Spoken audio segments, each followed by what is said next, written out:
اللہ تعالیٰ دکھاتا تھا اپنے نبی صلی اللہ علیہ وسلم کو۔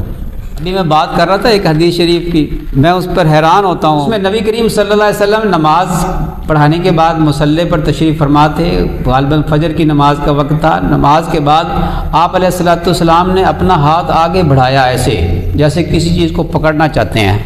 پھر پیچھے ہٹا لیا، پھر آگے کیا ایسے پکڑنے کے لیے، پھر پیچھے ہٹا لیا۔ تو صحابہ کرام رضی اللہ عنہم اجمعین نے پوچھا، یا رسول اللہ صلی اللہ علیہ وسلم، آج آپ سے عجیب بات ہم نے دیکھی ہے، کوئی چیز آپ کے سامنے نظر تو ہمیں نہیں آئی جیسے آپ کسی چیز کو پکڑ رہے ہوں۔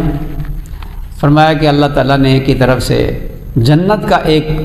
درخت، پھلدار درخت، اس کی ایک شاخ میرے سامنے آئی جھک کر، اس پر پھل لگے ہوئے تھے، میں نے چاہا کہ اس کا پھل توڑ کر میں تمہیں کھلاؤں، میں نے ہاتھ بڑھایا تو وہ شاخ پیچھے ہٹ